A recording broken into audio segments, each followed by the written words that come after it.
SD kelas 1 mereka harus mulai bahasa asing. Tuh dengerin, jangan main terus. Bahasa-bahasa yang paling penting, bahasa Inggris, bahasa Mandarin, bahasa Arab, Allahu Akbar! Jepang, Korea, bahasa Spanyol, bahasa Prancis. Sebutkan 7 nama ikan. Ikan lele, ikan teri, ikan paus, Ikan tongkol. Hidup Jokowi! Hidup lo!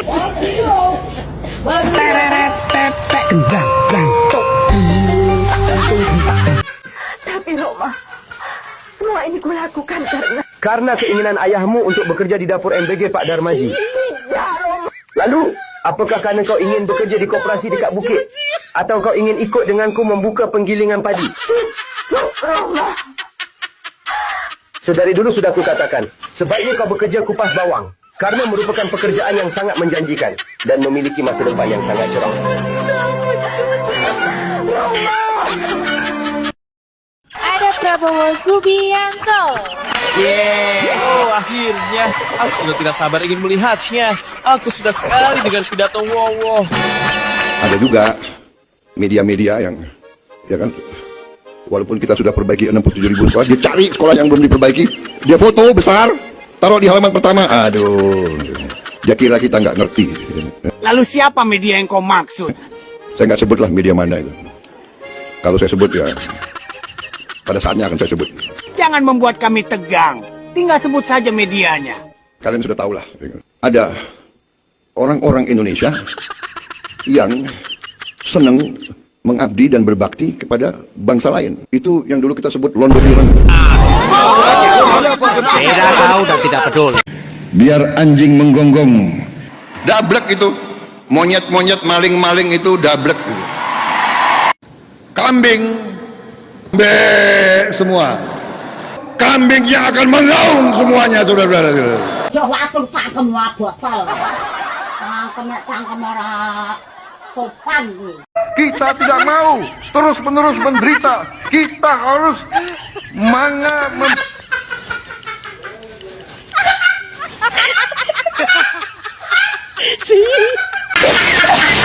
Katanya ada orang-orang pintar yang mengatakan ada lebih genting dari perut lapar. Saya kira nggak ada lebih genting dari perut lapar. Orang perut lapar itu kalau nggak segera diisi, ya dia mati. Saya resmikan. Saya dapat laporan. Saya dapat laporan. Saya dapat laporan. Saya dapat laporan. Saya dapat laporan.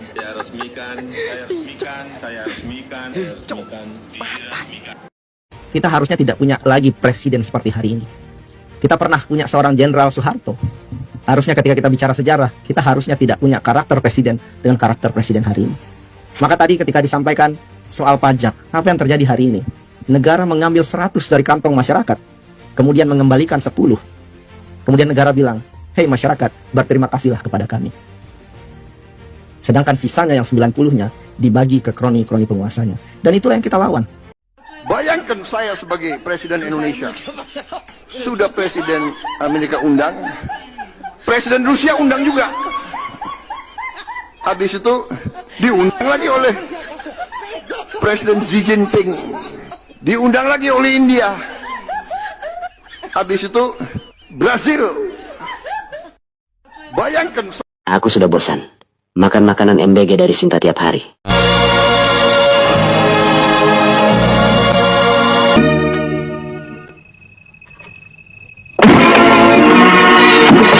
Aku dengar kamu muak dengan makanan MBG yang diberikan Sinta adikmu. Kamu tahu, aku ini ketua RT di kampung ini.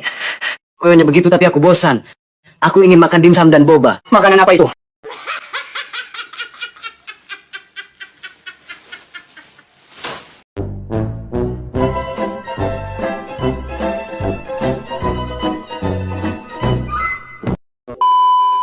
Kalau kita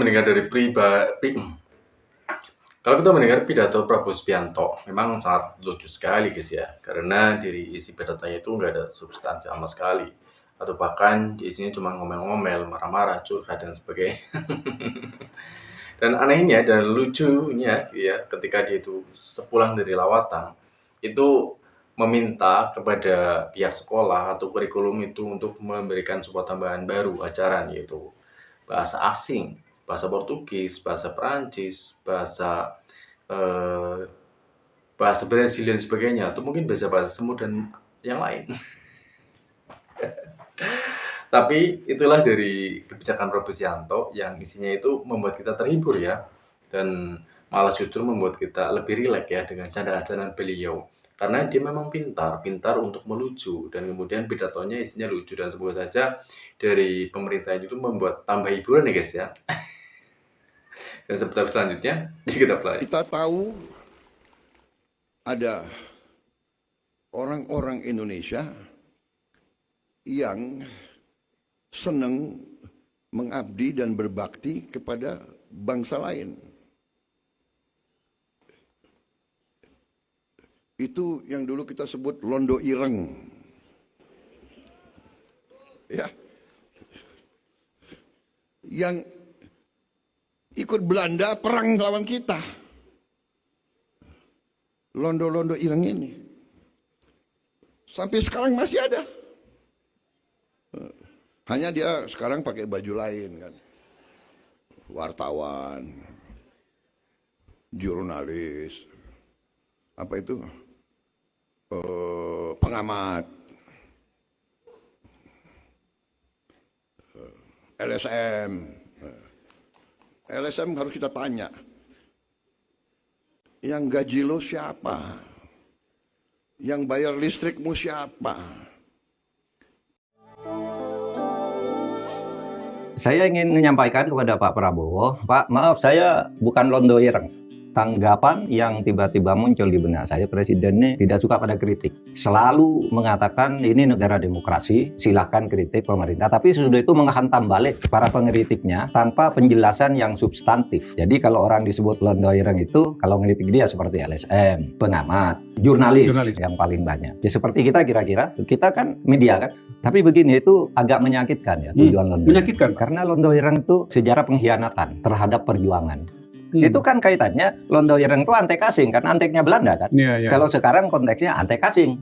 Nah sementara kita ini yang ngeritik-ngeritik nggak pernah hubungan dengan asing, yang berhubungan dengan asing kan pemerintah. Iya kan. Kalau kita mana tahu asing mah didengar aja enggak sama orang asing. Itulah apalagi berhubungan. Jadi oleh sebab itu tuh sangat menyakitkan. Sehingga ya pidato-pidato spontan nampaknya bergurau dari Pak Prabowo itu ya saya kira ya perlu dikritik lagi gitu. Mari dong kalau mau berkritik. Ini bukan londo ireng, ini orang yang cinta kepada bangsanya untuk meluruskan dan memberi solusi, bukan hanya jelek gitu, bukan hanya kritik kan. Kalau kita selalu memberi solusi, masa disebut londo ireng gitu? Kalau londo ireng itu ya tugasnya ya menumpas gerakan kemerdekaan dulu. Cuma dulu karena terpecah-pecah tidak mengkhianati Indonesia, Jawa, kerajaan Aceh gitu kan, kerajaan Celebes dan sebagainya dan sebagainya. Itu dihadapi dengan londo ireng politik adu domba. Ya semuanya mengaca diri dong. Siapa sih yang bekerja sama dengan orang asing?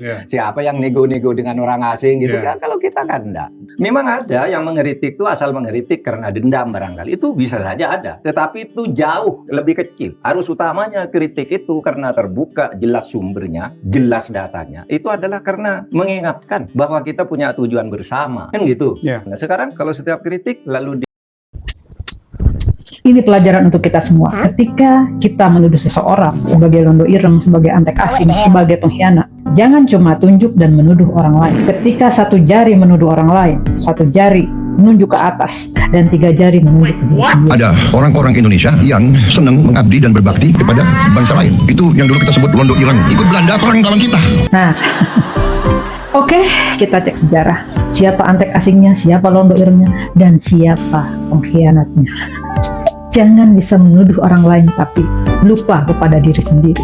1. Benjamin Thomas Sigar, kakek buyutnya sendiri, adalah kapten bantuan Belanda. Dia ikut menangkap Pangeran Diponegoro. Bahkan beliau mendapatkan penghargaan dari kerajaan Belanda atas jasanya. Sebagai apa? Tentunya sebagai pengkhianat. Mengkhianati perjuangan Pangeran Diponegoro. Yang kedua, Sumitro Joyo Hadikusumo, bapaknya dituduh korupsi, lari dari Jakarta dan gabung ke RRI Semesta. Berontak lawan Soekarno dibantu asing. Dia kabur hingga belasan tahun membawa istri dan anaknya termasuk Prabowo Subianto. Jadi siapa pengkhianatnya dan siapa antek asingnya?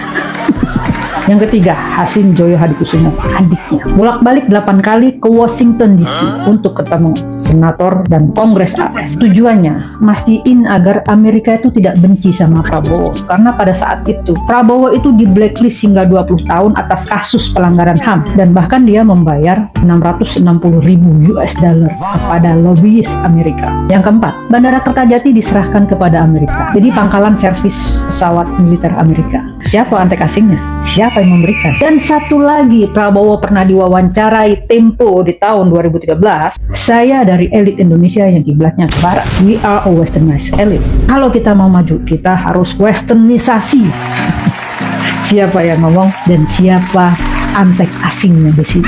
Ini data dan fakta sejarah ya. Emak membaca fakta. Dan hey, buat kalian yang masih komen bahwa emak ini adalah termul yang ingin menyerang Prabowo dan ingin menjatuhkan Prabowo, ingat ya. Bagi emak, Jokowi dan keluarganya itu sudah selesai. Sebentar lagi sejarah akan menggulung mereka. Jadi tidak ada yang abadi di dunia ini. Tidak perlu sombong dengan kekuasaan yang Anda miliki sekarang. Jangankan cuma Jokowi dan Prabowo yang kelasnya masih regional. Mereka cuma karyawan kontrak 5 tahunan. Tidak ada sejarah yang menceritakan bahwa kesombongan itu akan menang. Fir'aun aja bisa dilibas, ditenggelamkan. Bagaimana menurut kalian? Komen di bawah. Pak Prabowo, saya ingin sampaikan, takrif atau definisi Londo Ireng adalah orang-orang yang mengambil kekayaan alam SDA di negeri ini, tambang batubara dan yang lainnya, punya kebun sawit jutaan hektar dan yang lainnya, tetapi kekayaannya digondol, ditaruh di Singapura. Itu Londo Ireng yang pertama. Yang kedua, Londo Ireng yang kedua adalah orang yang peternak pejabat dan aparat. Pejabat itu bisa menteri, bahkan bisa presiden, bisa bupati, bisa gubernur. Aparat itu bisa aparat kepolisian, kejaksaan, bahkan pengadilan yang memanfaatkan negara untuk merampas tanah rakyat sebagai lapak bisnis mereka agar mereka untung beliung. Yang seperti ini, yang dilakukan seperti ini, seperti yang dilakukan Aguan dan Antoni Salim di kasus proyek PIK 2. Jadi kalau mau tahu siapa Londo Ireng itu, Aguan dan Antoni Salim. Sehingga Pak Prabowo, saya ingatkan, saya nasihati, jangan menuduh media sebagai Londo Ireng. Jangan menuduh pengamat sebagai Londo Ireng. Jangan menuduh LSM sebagai Londo Ireng. Londo Irengnya adalah Aguan dan... Dari sesuatu yang diucapkan Prabowo Subianto, ya memang itu adalah sesuatu hal yang membuat kita gembira guys ya. Karena dari dampak pemerintahannya meskipun tidak mengembirakan. Ya, seperti kita ketahui ya, seperti biasa, ya BBM naik diam-diam tengah malam, listrik naik biasa tengah malam, seperti pemerintahan dulu sebelumnya. Dan seperti biasa juga gitu ya, bahwa janji-janji yang beliau janjikan itu ya tidak ada buktinya. Seperti misalnya dari subsidi BBM, subsidi listrik, subsidi kendaraan umum, dan kemudian dari janji-janji beliau yang jauh banget dari kenyataan. Subsidi kesehatan gratis, pendidikan gratis, malah dinonaktifkan BPJS-nya. Otomatis rakyat kisimen seperti kita ya kelimpungan guys ya. Ketika berobat nggak aktif, dinonaktifkan, lempar sana, lempar sini, nggak ada kejelasan. Dan itulah yang membuat masyarakat kadang-kadang kepengen ketawa tapi nangis. Ya nangis karena dari sesuatu yang tadinya dinikmatin malah menjadi miris. Sesuatu yang miris menjadi lucu ya, karena dibungkus dengan parodi-parodi lucu gitu ya. Ya namanya juga pemerintah ya, kadang gemesin, kadang nyebelin ya, lebih menghibur ya, semoga saja terlalu menghibur ya, paling tidak ada gunanya, ada positifnya, udah daripada buat kita gemes ya, bikin kita kecewa, nggak ada hiburannya. Ini kan lebih paling parah. Ini ya paling tidak agak lebih baik lah.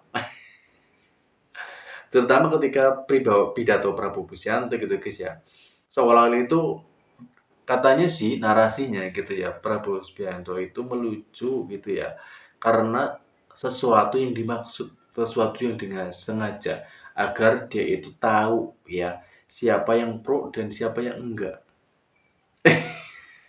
Tapi menurut saya orang yang suka melucu di parodi-parodi politik itu suka yang pro loh, benar-benar pro loh.